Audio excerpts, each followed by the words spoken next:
राम राम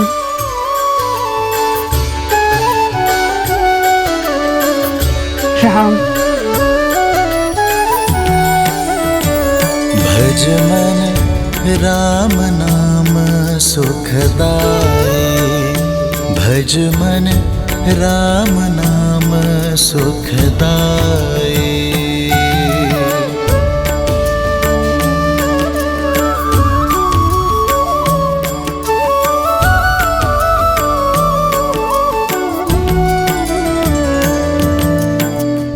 जी दर्शन से तर जाए नैया, तीही सूरत मन भाई। वो ही रघुवर की बन के मैया, चख चख बेर खबाई, चख चख बेर खबाई। भज मन राम नाम सुखदाई, भज मन राम नाम सुखदाई। राम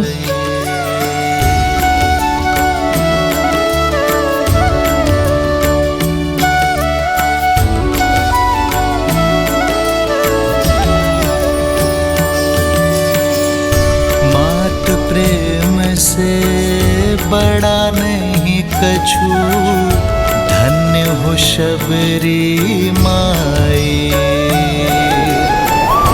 राम नाम जो कोई सेवत, सदा रहत सुखदाई।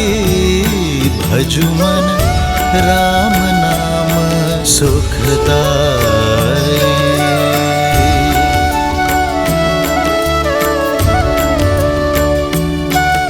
राम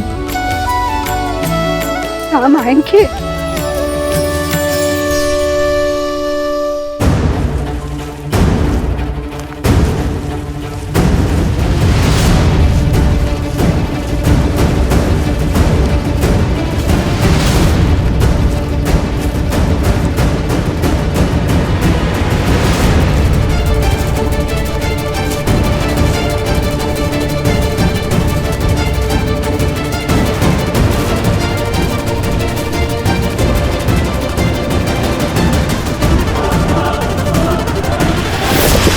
लक्ष्मण!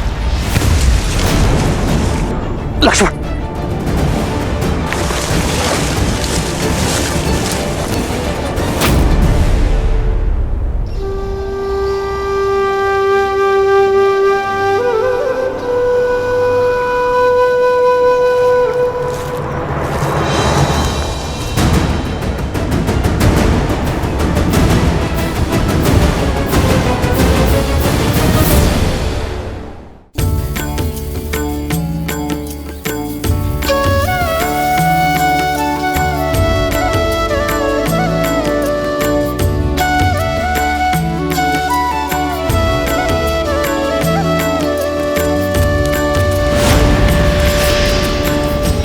ये क्या? ये तो मैंने मेरे राम के लिए बिछाए थे। कौन है ये वनवासी जो वन मार्ग में पुष्प बिछाए बैठी है? मति भंग हो गई है इसकी। वर्षों से किसी राम की राह में पल के बिछाए प्रतीक्षा करते करते बुढ़ी हो गई है। प्रतिदिन आंगन सजाती है, पुष्प बिछाती रहती है और बुद बुदाती रहती है किसी राम का नाम। कोई नहीं आएगा बुढ़ी माँ, अपने भगवान को याद करो और मुक्ति पालो। मेरे राम आएंगे, देखना। राम मेरे राम आएंगे।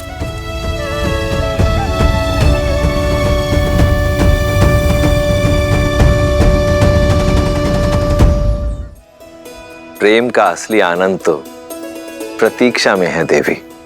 देखिए ना, देवी शबरी कैसे श्री राम के लिए प्रतीक्षारत है।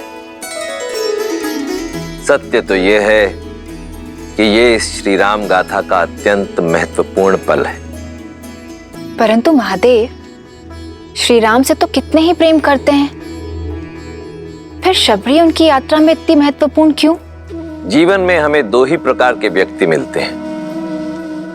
एक वो जो जीवन यात्रा में मिलते हैं, दूसरे वो जो हमारी जीवन यात्रा को दिशा देते हैं। देवी शबरी उसी श्रेणी में आती हैं जहां एक और श्री राम का जीवन शौर्य, प्रतीक्षा और विश्वास की जीत की यात्रा है, तो वहीं दूसरी ओर देवी शबरी उसी यात्रा का प्रतीक है जो अपने धैर्य, भक्ति और समर्पण के कारण एक ऐसा पुष्प बन चुकी हैं जो अनंत काल तक श्री राम गाथा को महकाती रहेंगी। देवी, सत्य तो यह है कि देवी शबरी के चरित्र में से यदि कोई एक भी गुण कोई मनुष्य अपने चरित्र में समाहित कर ले तो उसका जीवन धन्य हो जाएगा। अद्भुत। जिस शबरी के गुण गाते स्वयं महादेव नहीं थक रहे हैं, उस शबरी का परिचय मुझे भी दीजिए। अवश्य देवी। भीलों के कुनबे के एक मुखिया लखुता भील की इकलौती पुत्री थी शबरी। भोली, पवित्र, जो भौतिक नहीं मन के सुख चाहती थी। माता पिता ने छोटी आयु में ही शबरी का विवाह निश्चित कर दिया, परंतु शबरी, भक्ति और वैराग्य में लीन शबरी विवाह के बंधन में बंधना स्वीकार नहीं कर पाई। अपने घर परिवार को सदा के लिए छोड़ शबरी पंपा सरोवर के तट पर आ पहुंची।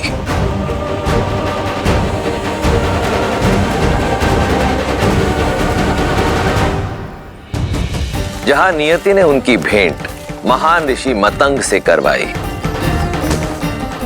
शबरी उनका मार्गदर्शन चाहती थी। मतंग के शिष्य और सहयोगियों ने शबरी के कुल के कारण उसका विरोध किया, पर मतंग ऋषि ने उसके मन की पवित्रता को भांपा और शबरी को अपनी शिष्या स्वीकार किया।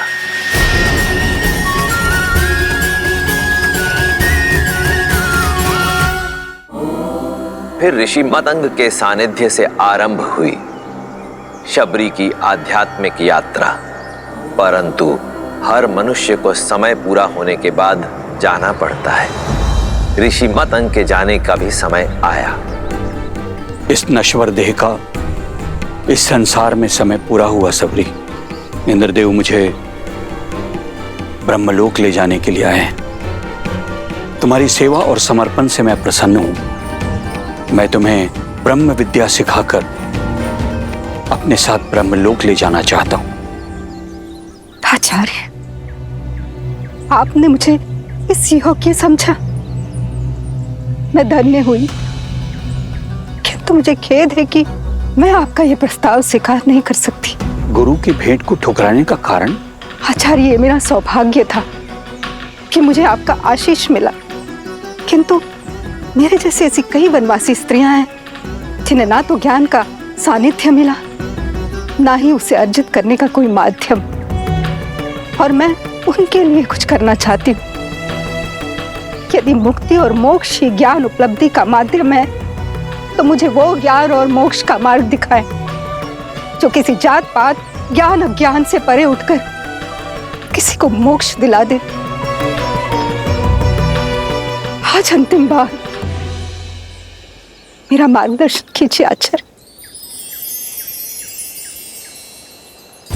मुक्ति के लिए, भगवान को पाने के लिए भक्ति से सुगम कोई अन्य मार्ग नहीं है। यहीं पंपा सरोवर के तट पर कुटिया बनाओ। नारायण जब राम के नाम से मानव अवतार लेंगे, तब तुम्हें खोजते हुए स्वयं तुम्हारी कुटिया में पधारेंगे शबरी। उस दिन से लेकर प्रतिदिन शबरी पूरे धैर्य से अपने श्री राम की बाट जो रही है।